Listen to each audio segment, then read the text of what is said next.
Test. Test. Test. Hoor jij mij?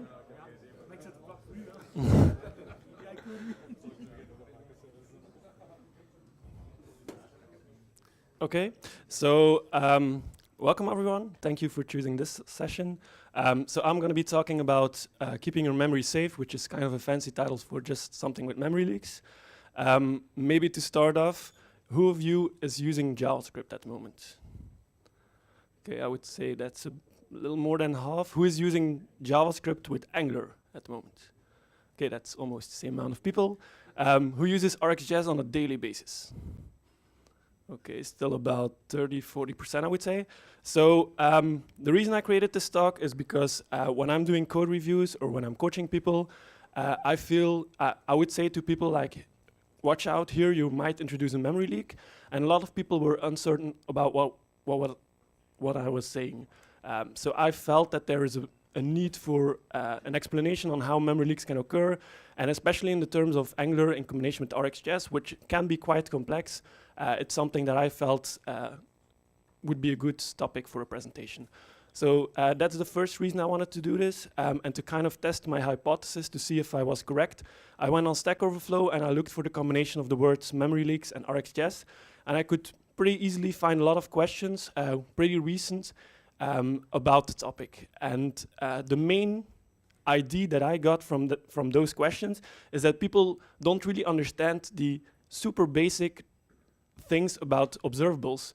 And that's not easy to do because RxJS has a pretty steep learning curve. But if you know those basics, you can kind of avoid a lot of the memory leaks in your application. So that's something we will be looking at today. Another reason I want to give this talk is because I have had the situation where some people tell me, why should we care about memory leaks? I use my application all the time.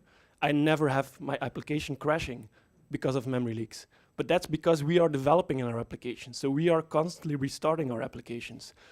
We also have clients who use those applications and don't close the browser tab for a couple of days. So even the smallest memory leak can make your application crash.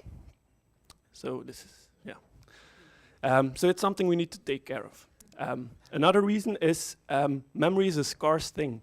On my developer machine, I have 16 gigabytes of memory, but you also have a lot of clients who are using a mobile device, a low-end Android device, with a very small amount of memory. So it's something we definitely need to look at. So the goal of this talk today is to first look a little bit on how memory management works in JavaScript, because otherwise we can't know how memory leaks can occur.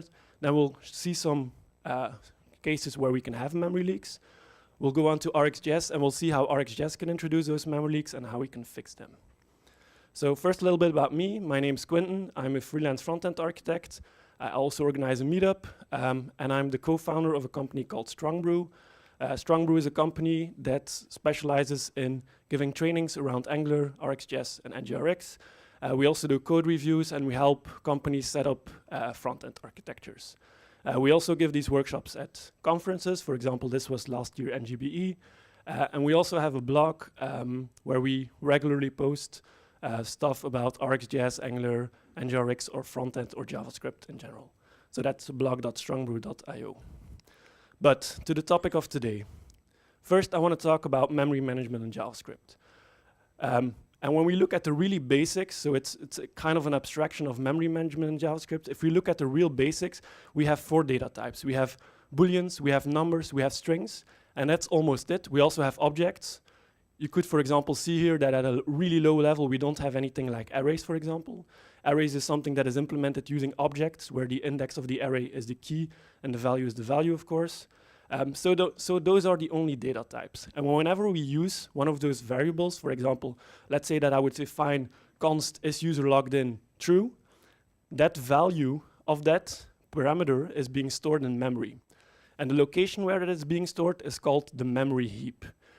And if we try to visualize the memory heap, it would look something like this. So this is a real simplification, but if you look at it, you can see that it's kind of a tree or a directed graph structure. And we have different colors. For example, here we have the red node, and the red node in a browser environment, that's the window object. So in the V8 engine, everything starts from the window object. Everything is somewhat attached to the window object. We also have the green nodes. The green nodes are the strings, the integers, the booleans, so the really primitive types that cannot reference anything else. And we also have the yellow nodes, and the yellow nodes are our objects, our arrays, our components in Angular, our operators in RxJS, everything else. Whenever we use that variables, for example, I said we define a variable is user logged in, that variable is stored in memory, and that is something that happens automatically. And that concept is called memory allocation. So whenever we define that variable, it is stored into memory automatically for us. Frédéric Busson said it this morning as well. This is something that can reduce the cognitive load on our minds. When we create our applications, we have to think about a lot of stuff. We have to think about the functionality. We have to think about the framework, the libraries that we're using. We have to think about so much stuff, not having to think about using C++ malloc, for example. That is something that really can help us. So it's a really cool thing that we have that in JavaScript. Of course, when we have automatic memory allocation, we also need to free up that memory. And in JavaScript, this is something that happens using a garbage collector. And a garbage collector is a tool that runs for us, and it will automatically free up the memory that is no longer being used. And what's important to know about this is that it runs in cycles. So every now and then, this is something you cannot control, the garbage collector will run over the memory, and it will free up the memory that is not being used anymore. What is really important to know about this is that we, as JavaScript developers, are using a single-threaded language, which means that every time the garbage collection cycle runs, our main thread is being stopped. And this is kind of a neat point, because here we have an intersection between performance and memory management. If I want to create a performant application, I would have the idea to cache as many things as possible, and thus using a lot of memory. But if I use a lot of memory, and the garbage collection cycle kicks in, it has to run over all that memory, and that might take a lot of time. If you create a 60 FPS application, you only have 16 milliseconds to do all the work. If your garbage collection cycle already takes up 15 of those milliseconds, you are definitely going to drop a frame. So there is an intersection between memory and performance, something to keep in mind. So we talked a little bit about memory management on a very high level. But we haven't really defined what is garbage. So we have a garbage collector, but we didn't define what is garbage. And garbage revolves around the concept of reachability. So every node, for example, these two nodes, are not connected to the root node, to our window object. And if those are not connected to the window object, then they break the concept of reachability, and they are considered to be garbage. So that is something that the garbage collector will free up. Two things about size terminology, because we'll see that later when we look at the dev tools. The yellow node has a shallow size, and this shallow size is the amount of memory that this node is keeping in memory. We also have the retained size. What is the retained size? The retained size is the yellow node plus all of the memory that the yellow node is keeping into memory. So if the yellow node was removed, then the green node would be removed as well. So the retained size is the sum of the yellow node and everything that it's keeping in memory. Really important. So now that we have the basics of memory management, let's see what is a memory leak. And it actually has a pretty easy definition. So memory which is no longer needed, that is not released. I'm gonna repeat that once. Memory that is no longer needed, that is not released. And now you might be a little like this. Why? Because I just said that the garbage collector automatically frees up that memory for us. And now I'm saying that a memory leak is when memory that is no longer being used is not being released. Well, it turns out that it's an error in our code. It's not an error in the tools. The garbage collector is a really dumb algorithm. It can only do that much for us, but we have to give it pointers on what can be garbage collected. Really important. So if you want to look for someone to blame, it's your fault.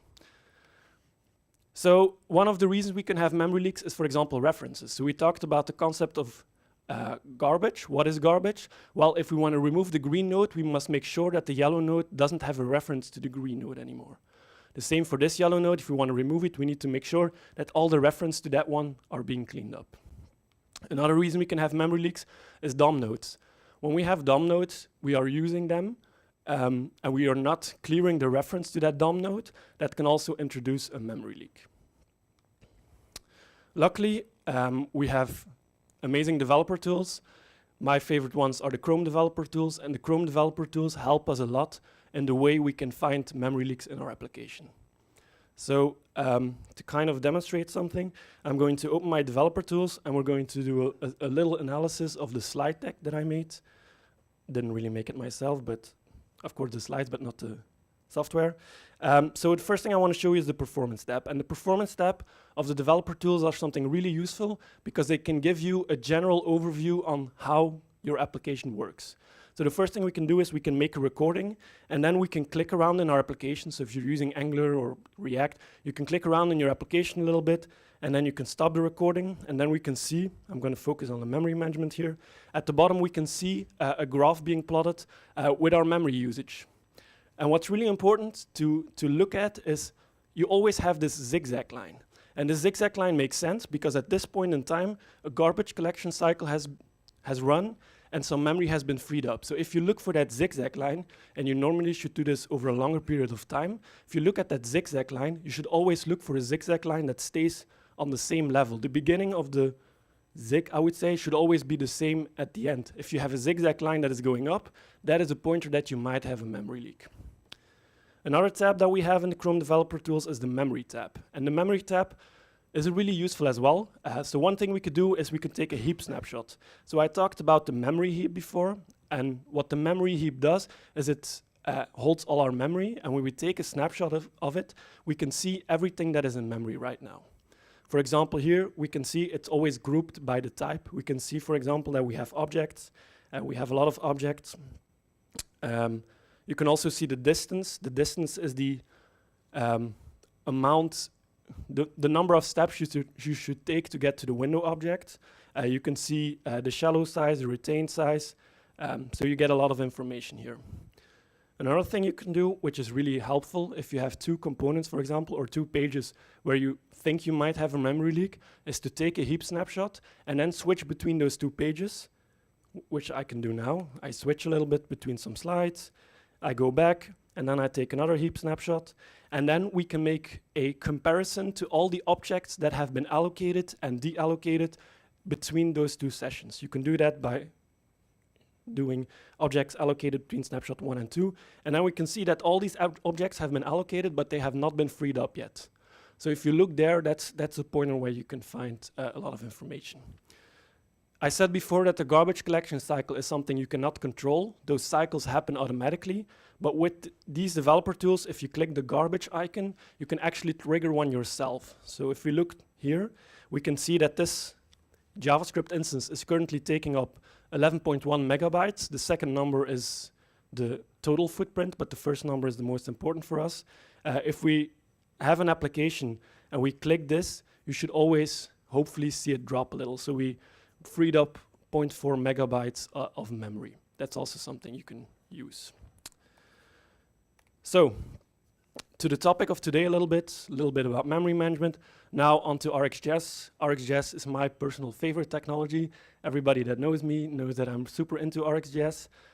It's something really powerful you can do a lot of stuff with. To give a small introduction, because not everyone might be familiar with RxJS. So let me remove this. For me, the main selling point into RxJS is it's readable. Is this readable in the back? No answer, so I'm going to say yes. So what I do here, I define two variables. I have a variable A with a value of 2. I have a variable B with a value of 4. And then I'm saying C is the sum of A and B. So when I log out C, let me clear this a little bit. When I log out C, you can see 6 is being logged out. But when I change the value of A, knowing that I defined C as the sum of A and B, you can see that when it's logged out, it's still 6. And that's a little weird, especially in front-end development, when you have a lot of state you need to manage. This really doesn't make sense. What I would want is I would want this A to be, when I change the A, the C should be updated as well.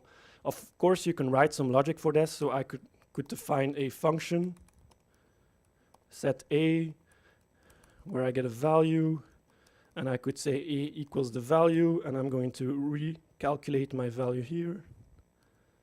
Put that here. And instead of doing A equals 5, I could say set A, and I could say 5. And when I run this code, it says 6 and 9. So now it's updated. That could also work, but it's super verbose. And it's super hard to manage. Why? I can also change B. When I change B, I should calculate C as well. And that becomes super complex to manage. So to kind of fix that, and that's my favorite way of thinking about RxJS. Oops. No. To kind of change that, what we are going to do is RxJS is defining everything in terms of its dependencies. So now I've defined, don't mind the syntax if it's not clear, just try to reason about it. Now I defined A and B as a stream of values. And I also defined C, but I defined C as a combination of A and B. And then in this mapping function, I'm just summing them. What happens now is that because I defined A in terms of C and B, so in terms of its dependencies, whenever I change A, you can see, let me run it again, you can see that 6 and 8 are being logged out. So whenever I change A, C is updated as well. Why? Because I defined C in terms of its dependencies. Okay, super small intro into RxJS. Really small, but... Okay, so my favorite definition about RxJS is one from André Stoltz, who's one of the core authors of RxJS 5, the rewrite that had happened. And it's RxJS is programming with asynchronous data streams. With the example from before, it might make a little bit of sense, but let's try and explain this definition first. And let's start with something that everybody knows. We have arrays. What is an array? An array is a finite data structure which has some elements in there, and you can apply some operators to it. Hopefully everybody knows an array. Translate that to an observable. It's kind of the same thing, but you should think of an observable as being an array where the values are delivered over time. So whenever you get an observable, it doesn't mean that you already have all the values. Those values might, because it's not by definition asynchronous, but they might arrive over time. So that's an observable, and we can also apply some operators to it. To kind of see how RxJS can introduce memory leaks, we need to look at the anatomy of an observable. Here we have a code snippet for an observable. We are creating an observable. And an observable, you can think of it as being kind of a wrapper around those future values. So I'm going to display it like a box. And every observable, and that's really key to understand, every observable encapsulates a function. So here I'm creating an observable and I'm passing in a function. And that function is something I like to call the producer function. That is the function that will start producing values when you use the observable. And an important aspect of that function is that it's lazy. So when you have an observable that encapsulates a producer function, that producer function is not executed. It is only executed when you subscribe to the observable. So when I subscribe to the observable, the producer function starts working and it can start producing events. You have 3 types of events. You have next event, error events, and complete events. Okay, on to the example. I'm a big fan of Rick and Morty. Hopefully there are some other fans as well. Yeah, Rick and Morty. So, because I have little inspiration on creating demos, I decided to create a Mr. Meeseeks emulator. So Mr. Meeseeks in Rick and Morty is a character, and you have a button, and if you click the button, a Mr. Meeseeks appears, and that Mr. Meeseeks will help you to fulfill your request, and whenever that request has been fulfilled, it dies. But that's good. But if Mr. Meeseeks cannot fulfill your request, he might click the button himself to ask another Mr. Meeseeks to help you, and he can do the same thing over and over again until he fulfilled your request. So we are building a Mr. Meeseeks emulator, and what we're going to do is we're going to have a button on the screen, and whenever we click that button, a Mr. Meeseeks will appear, and every second after that, another Mr. Meeseeks appears until we free him of his duties. So what we need is an observable that emits a value every second. And every time a value that has been emitted, we're going to show a Mr. Meeseeks. So this is the component logic. We have a timer observable. We are going to map that to a Mr. Meeseeks, and we're going to subscribe to the observable and push all the Mr. Meeseeks inside of an array. In the component HTML, we're going to loop over that array, and we're going to show a Mr. Meeseeks component. Okay. Oops. So in code-wise, I've already showed you. So we have Mr. Meeseeks. Let me click here so we can see a Mr. Meeseeks popping up.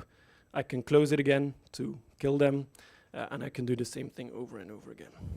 Of course, that's not the point of the demo. The point of the demo is that we're going to see some memory leaks. So I first did a refresh. So what I'm going to do first is I'm going to take a heap snapshot, and I'm going to look at the heap snapshot, and we can also look for different types of objects. So if I look here for components, we can see that we have no Mr. meeseeks components. Let me quickly open this up, ask for some help, close him, do it again, close him again, do it again, 3 times, 4 times, okay.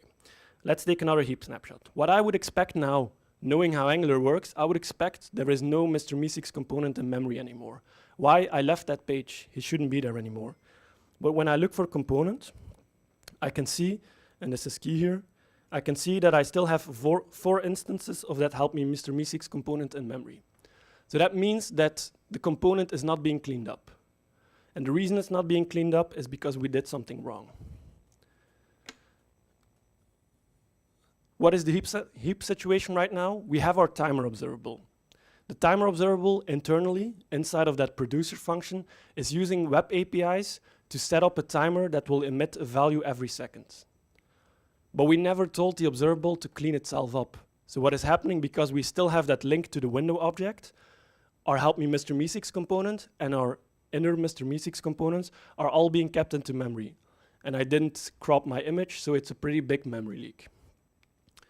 How can we fix this? Well, I didn't tell you everything about the anatomy of an observable. Whenever we have an observable and we subscribe to the observable, we get back a subscription object. And what is happening at the same time, inside the observable, some teardown logic is being set up. And that's really important. Whenever we want to execute that teardown logic and thus clear up our timer that is being set up inside of the producer function, we need to call unsubscribe. And when we call unsubscribe, all the teardown logic in this observable is being cleaned up. Okay, so let's see if we can fix this. So I have my timer observable here. I can catch the result for my subscription in a subscription object, create a field for that, and then we can do, at least in Angular, but in other languages and other frameworks as well, we can use the onDestroy lifecycle hook, and in the onDestroy lifecycle hook, where is it? We can call this.subscription.unsubscribe. So now we are keeping a reference to that observable, to that subscription, and whenever our component is being destroyed, because we click away, we can clean up that subscription. So if we do the same thing again, so if I go here, I click around, let's do it, oops, that's the wrong one. Let's do it 3 times. Let's take a heap snapshot. I probably should have refreshed. Now we have help me Mr. meeseeks component. We still have one instance, but that's because Angular is using a view pool to reuse existing components. So it didn't really destroy the component yet, but it's reusing that component in memory. But we don't have 3 instances. So it means now we have cleared up our memory leak. So that's good, right? So conclusion, clean up observables by unsubscribing. That's kind of the basic of my talk, so really take that in. So small quiz time with teacher Rick. We have a component. We have a function, some action. When I call this action, I'm doing a post call. I'm subscribing because posts are observables in Java, in Angular at least, and I'm navigating away. Who thinks that this is not a memory leak? Raise your hands. Okay, that's about 10%, I would say. Who thinks this is a memory leak? Okay, the same amount. Actually, it's not a memory leak. And why is it not a memory leak? It's not bullshit. It's not a memory leak. And the reason it's not a memory leak is because, again, I didn't tell you everything, but Observable has 3 types of events. They have next events, error events, and complete events. And error and complete events are ending events. That means that after an error, you can never have another event. The same thing for after complete. So whenever an error or a complete occurs, then RxJS will automatically clean up the observable for you. So in this case, because we're using an HTTP observable, it can only do one of 2 things. It can either have a next event and then a complete event, or it can have an error event. So this piece of code can never introduce a memory leak. The only thing it can do is it can keep this component in memory for a little while until the HTTP observable has resolved. That's the only thing it can do. Okay, back to our Mr. Meeseeks emulator. I'm a little lazy, so I want to give multiple requests to Mr. Meeseeks. So I'm creating a new page, and on that new page, I can have multiple Mr. Meeseeks requests. So let's see how that works. So that's this page. So I can ask Mr. Meeseeks for help, and then I can do it again. I can do it again. I can go away. Let's do it again. Another request, go away, and then we're here. So let's take a new heap snapshot. And let's first zoom in a little bit on the code. Help me multiple times, Mr. Meeseeks component. So what I'm doing here, I have an ask Mr. Meeseeks for help. I'm keeping the subscription, and then I have a ask for help again function. I'm also keeping the subscription, and when the subscription is defined, I'm unsubscribing in my onDestroy lifecycle hook. So let's see if this introduced a memory leak, multiple, oops, and I have two instances. I have two instances, which means I have a memory leak.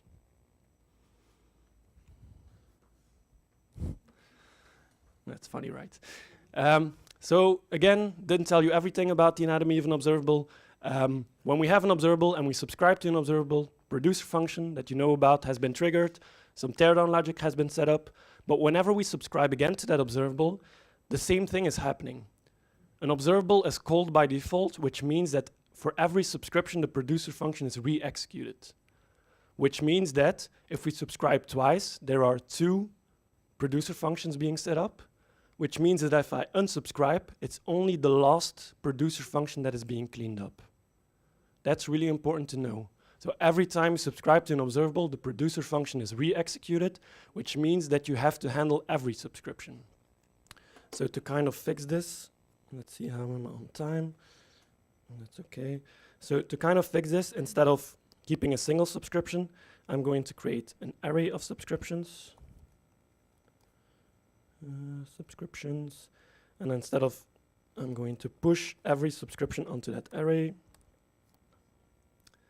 I'm going to do it again here. Push.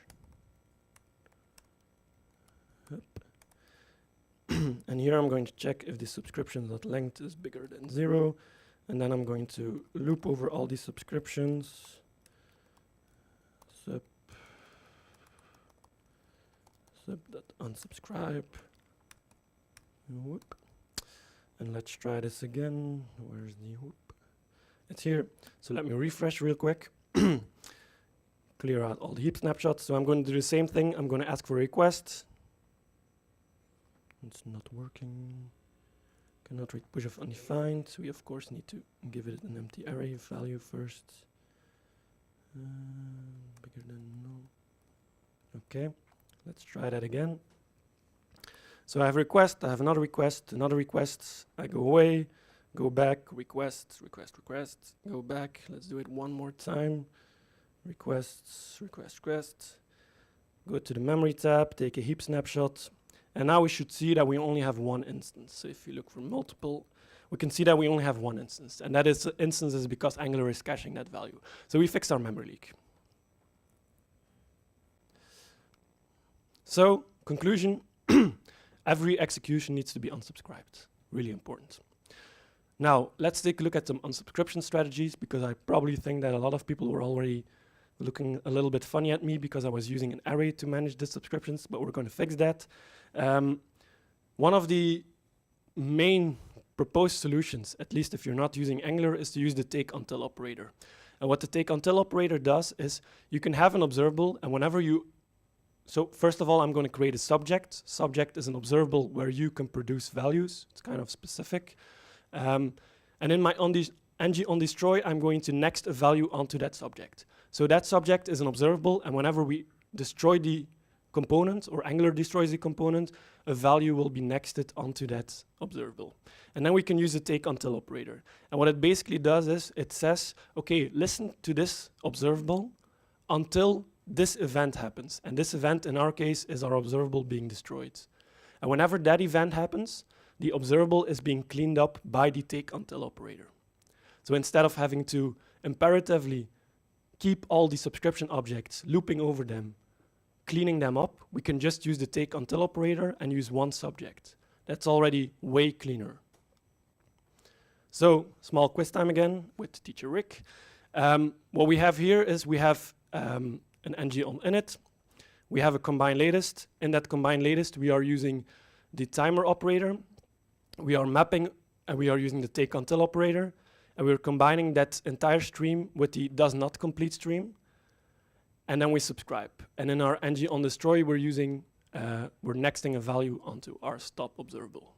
So we are using the take until operator. Who thinks that this can cause a memory leak? Okay, about 10%, I would say, it's 15%. Who thinks it cannot introduce a memory leak? We're using the take until operator, right? Steve thinks it cannot introduce a memory leak. Okay, nothing. Well, actually, it can introduce a memory leak. So using the take until operator is not enough. You have to be really cautious about it. Okay, so what we're doing, let's try to visualize the streams a little bit with marble diagrams. So we have our timer stream. We apply the take until operator. And we combine that stream, so the top, we combine it with a stream that never completes using the combine latest operator. So if you know how combine latest works, the resulting observable will always have the combination of the green and the red marble. And we can see them on the marble diagram below.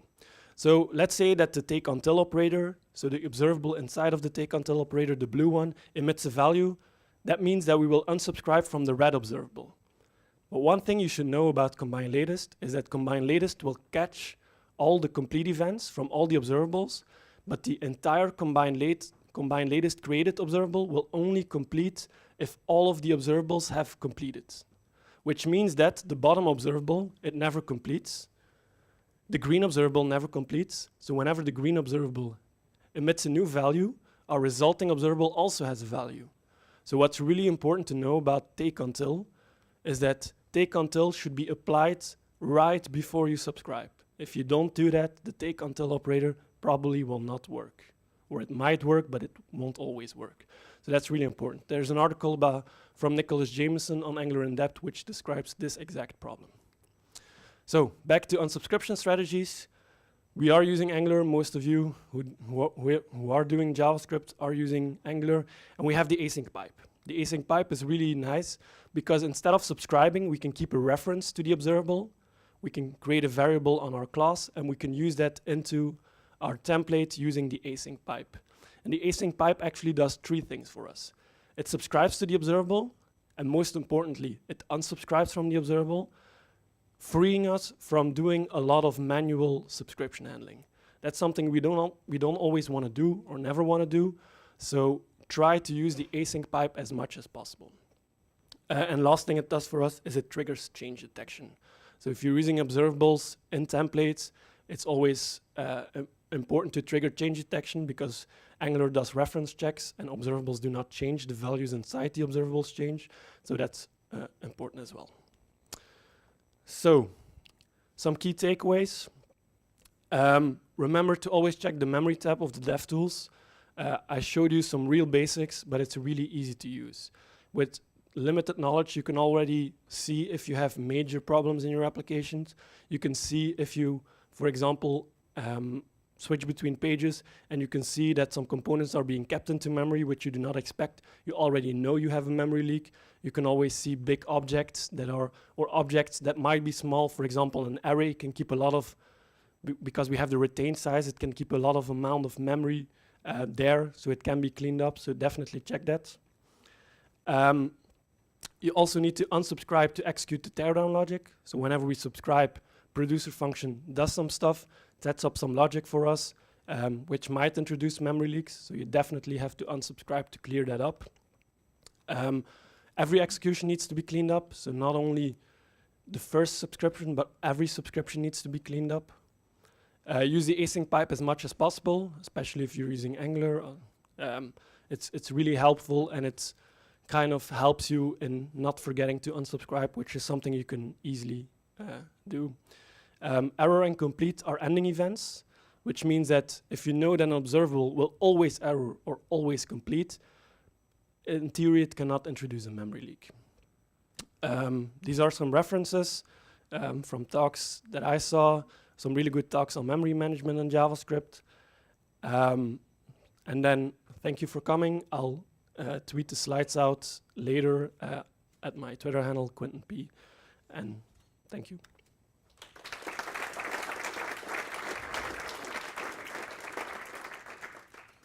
Are there any questions?